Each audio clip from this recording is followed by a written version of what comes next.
प्रश्न भी पूछ पाएंगे। ठीक ये है। प्रक्रिया 15 दिन तक चलेगी और इस महामंथन से जो चीज़ निकल के आएगी उससे मैथिली शरण गुप्त का जो मॉडल्स है उसमें पहली डिग्री का सुधार किया जाएगा। नाउ दूसरे चरण में ये रिफाइंड मॉडल जो है वो सब्जेक्ट एक्सपर्ट के पास जाएगा।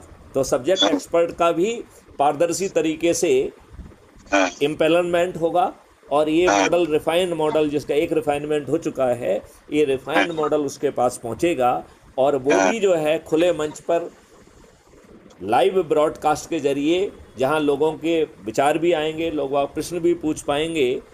15 दिन तक ये दूसरा महामंथन चलेगा और उस महान मंथन से जो चीज़ निकल के आएगी उससे दूसरी डिग्री का रिफाइनमेंट होगा। फिर पब्लिक जो कि भाषाओं में, जातियों में और क्षेत्रों में फैली हुई है, चूँकि उन्हें ज़्यादा समय चाहिए, तो आम जनता को 45 दिन का समय मिलेगा और वो भी लाइव चर्चा होगी। उन्हें कुछ नहीं कहना है, उन्हें केवल अपनी चिंताएं, अपनी शंकाएं, अपनी कुशंकाएं और उनके टूटे फूटे शब्दों में जो दो चार सुझाव उनसे बन पड़ते हैं वो उन्हें देना है और उस पर भी विचार होगा, उस पर भी मंथन होगा। सभी लोग जो है ना, ये भी लाइव चलेगा और इस 45 दिन के जो महामंथन से जो चीज़ निकल के आएगी उससे तीसरी डिग्री का रिफाइनमेंट होगा। अब चौथे पॉइंट में योगेश जी आते हैं जिन्होंने प्रधानमंत्री की शपथ ले ली है। योगेश जी का मंत्रिमंडल आता है जो कि मेरिट के आधार पर बना हुआ है, जो योगेश की चॉइस के हिसाब से नहीं बना है। योगेश को अपना मंत्रिमंडल चुनने की कोई स्वतंत्रता ही नहीं है, ठीक है ना। जो सांसद हैं, इसी प्रकार जो सभी मुख्यमंत्री हैं, उप मुख्यमंत्री हैं, राज्य सरकार के मंत्री हैं, विधायक हैं, राइट, और तृतीय चरण के जो जिला पंचायत अध्यक्ष हैं, मेयर हैं, ये सब जो है इस स्टेज पर चौथे चरण पे आएंगे और पार्लियामेंट, विधानसभा और उस सब के बाहर 15 दिन तक उनका लाइव डिस्कोर्स होगा और इस महामंथन से जो पॉइंट निकल के आएंगे और वो जो है कोई भी राजनेता ये पब्लिक की तरफ की बात नहीं करेगा क्योंकि पब्लिक पहले अपनी बात कह चुकी है। तो अब योगेश को प्रधानमंत्री जो है, शपथकृत प्रधानमंत्री को ये कहना पड़ेगा कि भाई साहब हम इसको इतने दिन से सुन रहे हैं, राइट, 2.25 महीने से, मुझे लगता है कि इसमें कुछ कुछ चीज़ें रह गई हैं, ये चीज़ें हैं, इनको जोड़ा जाए तो ये मॉडल और अच्छा हो जाएगा। तो ये बात शपथकृत प्रधानमंत्री योगेश जी व्यक्तिगत हैसियत में कह पाएंगे क्योंकि पब्लिक की ठेकेदारी तो खत्म हो गई है। पब्लिक ने तो 45 दिन में अपनी पूरी बात कह दी है। अब आप पब्लिक के ठेकेदार नहीं रहे हो, आप शपथकृत होने के बावजूद भी अब आप अपने प्रतिनिधि के, अपने आप की हैसियत से क्या बोल रहे हो वो ही बोल रहे हो। आपकी जनप्रतिनिधि की हैसियत खत्म हो गई।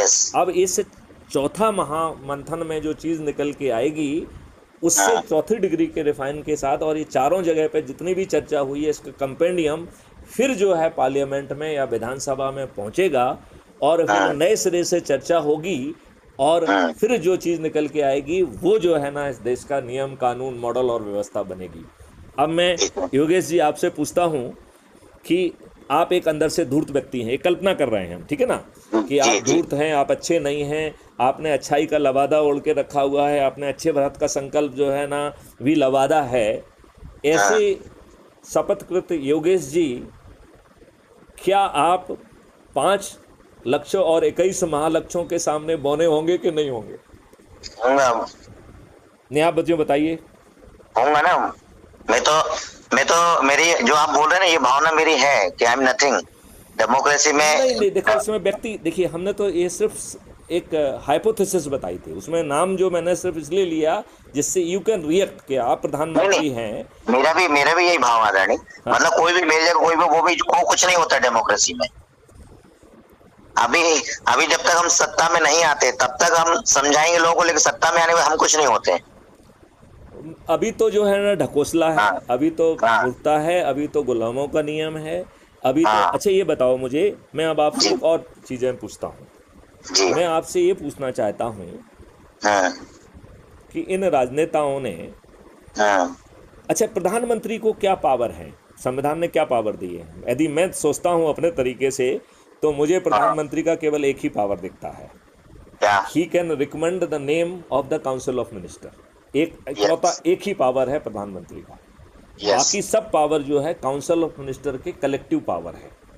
अच्छा, ये जो पावर, जो ये जो नोटबंदी का पावर जो था मोदी का, ये गलत था, यही कहना चाहता हूं कि इन्होंने यस इसे कैबिनेट में चर्चा ही नहीं की, यस। इन्होंने सीधे अनाउंस किया, ये प्रधानमंत्री हाँ। को पावर ही नहीं है। सेकेंड, ये गलती और की है, पब्लिक असेसमेंट होना चाहिए हर पॉलिसी का, हर रूल्स एंड रेगुलेशन का। ये अभी जो हमने बताया, ये उस प्रक्रिया में असेसमेंट हो जाएगा कि नहीं हो जाएगा? हो जाएगा। अब हम आपको ले जा चलते हैं जवाहरलाल नेहरू के समय में। जवाहरलाल यस। नेहरू ने, जब हम कश्मीर में जीत रहे थे और हम हाँ। सेना ये कह रही थी कि हम चंद दिनों में जो है ना पूरे कश्मीर को अपने कब्जे में कर लेंगे, हाँ। उस समय अपने मंत्रिमंडल से चर्चा नहीं की, अपने गृह मंत्री सरदार पटेल से चर्चा नहीं की, तो क्या जवाहरलाल नेहरू को संविधान ने ये ताकत दी थी कि वो ऑल इंडिया रेडियो में जाकर जो है ना अनाउंस करें युद्ध विराम और यूएनओ में जाना? नहीं। ये दुष्ट जवाहरलाल नेहरू का असंवैधानिक कृत्य था। यस, एक और कृत्य था हम उनका। तुच्छ चरित्र के लोगों ने अपने लाभ के लिए हम चुप रहे। यदि हमने ये बात इसी भाषा में कही होती तो दुष्ट जवाहरलाल नेहरू की हिम्मत नहीं होती आगे गड़बड़ी करने की। यस, तो सुभाष चंद्र बोस के अलावा कौन बोल सकता था उनको? तो किसी ने नहीं बोला। सुभाष चंद्र बोस के साथ तो दगा किया, उसको पकड़वा हाँ। दिया, उसको अंग्रेजों को हाँ। सुपुर्द कर दिया, सब कुछ तो कर दिया उसका बेचारे का। हाँ हाँ हाँ। और जो चाइना आपको ये को मालूम नहीं है चाइनीज कि ये सब हुआ है? हाँ, ये सब मालूम हुआ है है। उसके साथ। हाँ हाँ। मतलब he was caught, he was handed over Yes. To Britishers. Yes, उसमें गांधी का भी रोल था, सरदार वल्लभ का भी, इन सबका रोल है। नहीं, मेरा बड़ा सिंपल कहना है कि सबसे बड़ा दोष हमारा है कि हम अपने छोटे मोटे लाभ के लिए इनके जो है चरण सेवक बने हुए हैं, इनका स्तुति गान कर रहे हैं। हम संविधान की ठीक ढंग से विवेचना नहीं कर रहे हैं।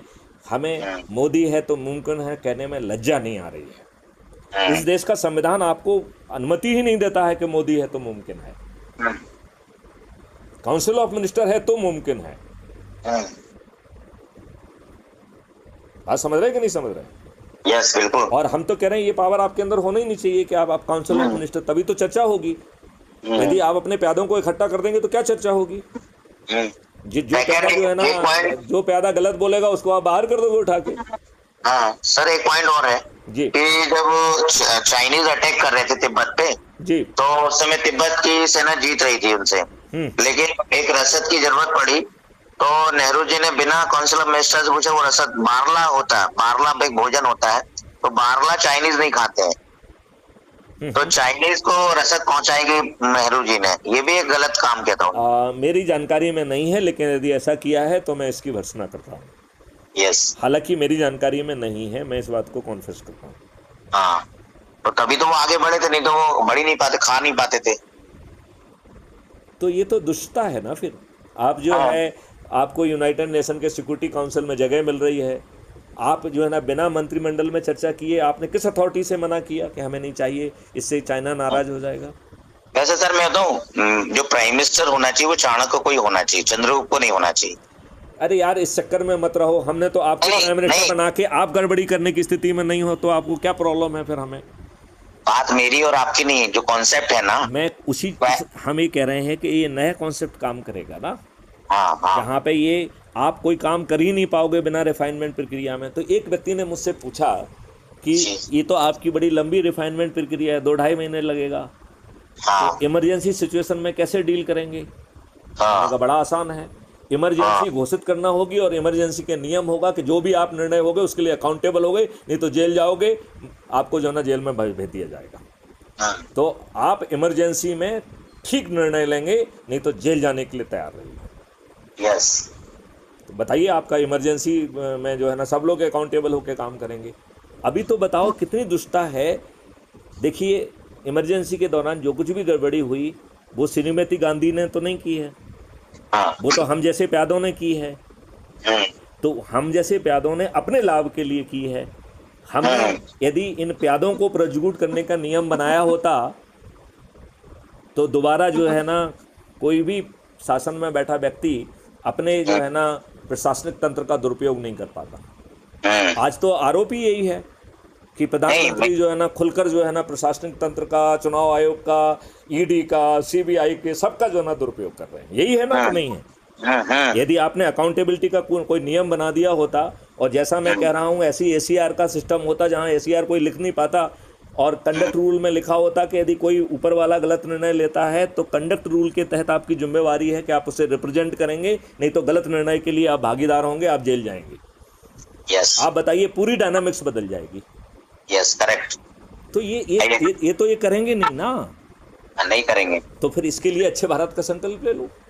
हाँ, एक पॉइंट मैं यहाँ आपसे पूछ रहा हूँ, जैसे मेरे नॉलेज में इंदिरा गांधी के जो एक ऑफिसर था आईएएस, यशवंत कपूर, जो चुनाव जब लड़ी इंदिरा गांधी राजलैंड के खिलाफ, तो वहां पर वो प्रेजेंट था, इंदिरा गांधी के लिए काम कर रहा था। उसी के आधार पर जज सिन्हा ने उसको इलेक्शन को रिजेक्ट किया था। आप ठीक कह रहे हैं, मेरी जानकारी में है ये बात। हाँ, अयोग्य माना। पर इंदिरा गांधी भी गलती मिस्टेक्स को कमिट करती थी। वो इंद्राणी थी ना, तो इंद्र और इंद्राणी तो गलती करते ही है वो। हाँ, जैसे हनुमान, शिव, कृष्ण, चाणक्य ये गलती नहीं करते। अभी उसको उस डायमेंशन में मत ले जाइए, अभी अपन उसको फिजिकल डायमेंशन में ही बने रहने देते हैं, क्योंकि फिर वो बहुत सारे लोग उसे समझ नहीं पाएंगे। नहीं, अपन दोनों की बात हो रही है, हम दोनों की। आप क्योंकि आप स्पिरिचुअल भी हैं, आपने माइथोलॉजिकल स्टोरी या रियल स्टोरी पढ़ी है दोनों।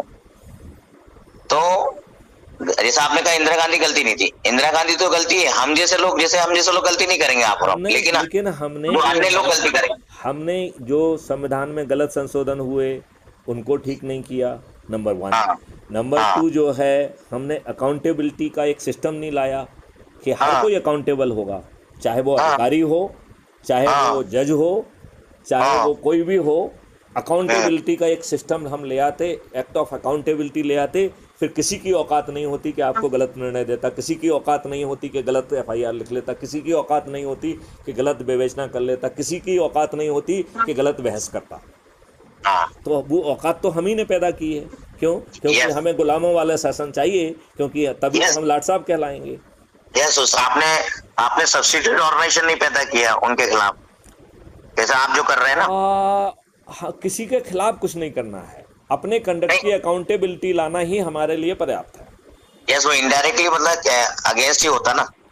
नहीं, यदि आप सही निर्णय ले रहे हैं तो आपके पक्ष में होगा। वो तो अकाउंटेबिलिटी है, आपने ठीक ढंग से काम किया है। यस, तो आपने ठीक निर्णय लिया तो आपके पक्ष में भी तो जाएगा ना वो। वो किसी के फॉर अगेंस्ट नहीं है। It is for the good, it is for the accountability, it is for the fairness, it is for the goodness, it is for the good intention. तो योगेश जी, अब इस वार्तालाप का विराम का समय आ गया है, लगभग 1 घंटे की वार्तालाप हो गई है। हाँ, तो अब मैं आपके साथ काम करने को तैयार हूँ। चलिए। और सेकंड पॉइंट है कि मैं चूंकि ग्राउंड लेवल पे काम कर रहा हूँ, ट्राइबल्स के बीच काम कर रहा हूँ। आप तो अच्छे भारत का संकल्प दिलाते जाओ बस, और मुझे वीडियो भेजते जाओ। और जिनके पास मोबाइल नहीं है या बटन वाला मोबाइल है, उनका एक फॉर्म बना लो, उनको जो है ना अच्छे भारत का संकल्प दिलाओ, और एक नोडल ऑफिसर का हमारे पास प्रारूप होगा, बल्कि इसमें दिया हुआ है ऐप में ही। आप उसमें जाएंगे अबाउट द कम्युनिटी, तो उसमें दिया हुआ है। और मैं खोज के जो है ना वो सब चीज़ें पहले से ड्राफ्टेड हैं। तो नोडल ऑफिसर का संकल्प है, उसमें जो व्यक्ति है उसका एक फॉर्म भर के जो है ना उसको हम शपथ दिला लें, और उसका लाभ भी हम जो है ना जो शपथ दिलाएगा उसको नोडल ऑफिसर को देंगे। बात समझ रहे हैं ना आप? बिल्कुल। तो यदि ऐसा कर पाएंगे तो देखो, हम ये राजनीतिक पार्टियों को विलुप्त करने में सफल हो जाएंगे कि नहीं हो जाएंगे? हो जाएंगे। आप बताओ, राजनेता विलुप्त हो जाएंगे कि नहीं हो जाएंगे? वो तो कल सब खत्म हो जाएंगे। राष्ट्र नेता अपने आप उभर के आ जाएंगे कि नहीं आ जाएंगे?